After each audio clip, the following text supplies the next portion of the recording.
শোনেন, আপনাদেরকে বলি, শুধু এইভাবে তাফসীর আর কোরআন শুনেই বিদায় নিয়েন না।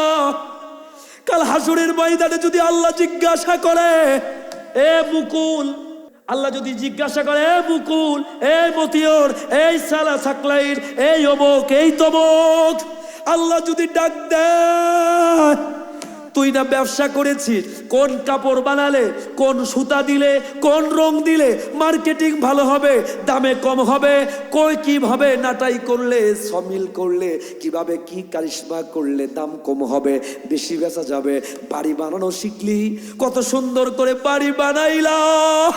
আল্লাহ যদি জিজ্ঞাসা করে, তোরে আমি 60টা বছর হায়াত দিয়েছিলাম, 70টা বছর হায়াত দিয়েছিলাম, আমি আল্লাহর কোরআনটারে শুদ্ধ করে পড়ার বয়স কি তোর হয় নাই?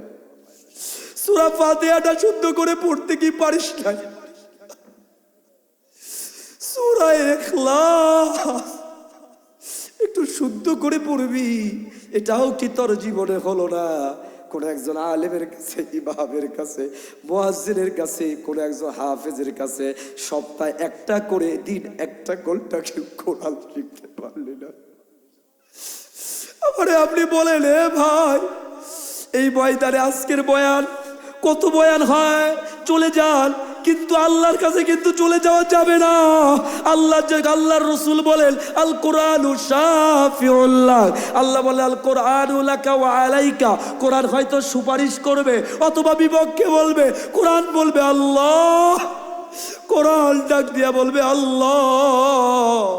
আপনার এই বান্দা, আপনার এই বান্দি দুনিয়ার কত কাজ শিখেছে, কত ব্যবসা শিখেছে, যুবকদেরকে ডাক দিয়া বলবে, যুবক ভাইরে, ফেসবুক চালানো শিখলা, ইউটিউব চালানো শিখলা, কত কঠিন কঠিন অ্যাপসকে ব্রাউজ করা শিখলা, ফেসবুকের অ্যাক্সেস বুঝলা, ইউটিউব বুঝলা, কত রকমের এই তুমি ওয়েবসাইটের ব্রাউজিং করা শিখলা, আল্লাহর কোরআনটারে পড়ে দেখা শিখলা না, পড়ার চেষ্টাও করলেন না, এমনকি 10টা সূরাও শুদ্ধ করে পড়া শিখলেন না।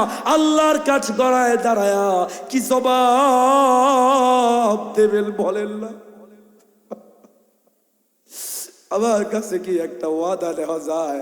আজকের পরে আপনারা কমপক্ষে সপ্তাহে একদিন কিংবা কোনো সময় না পান 15 দিনে একদিন কোরআনের 10টা সূরা হলেও শুদ্ধ করে শেখার চেষ্টা করবেন। সবাই মিলে বলেন না আল্লাহ, জোরে ডাক দিয়া বলেন না আল্লাহ। আমার মায়েরা, বোনেরা, এ বোনেরা, আপনারাও কোরআন শিখতে পারেন না, কোরআন পড়তে পারেন না। আমি জানি আমার আব্বার কাছে এলাকার হাজার হাজার নারীরা কোরআন শিখেছে, শত শত মেয়েরা, ছেলেরা কোরআন শিখেছে। আমি আমার বোনদেরকে বলি, মাদেরকে বলি, কোনো না কোনো মহিলা এখন আর অভাব নাই, মহিলা শিক্ষিকা পাওয়া যায়, হাফেজা পাওয়া যায়, আলেমা পাওয়া যায়। আমি ওই দিন এসে শুনলাম, হুজুর আমার সাইফুল আমার ওস্তাদ প্লাস বন্ধুর মতো মিশি, ওনার মেয়েও দেখলাম হাফেজ হয়ে গেছে, আলেম হয়ে গেছে, আলেমা হয়েছে।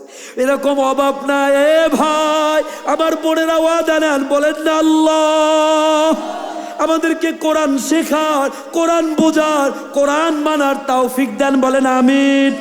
জোরে বলেন আমিন। নামান শিখবেন তো ইনশাআল্লাহ, আল্লাহ শেখার তৌফিক দিক, বলেন আমিন।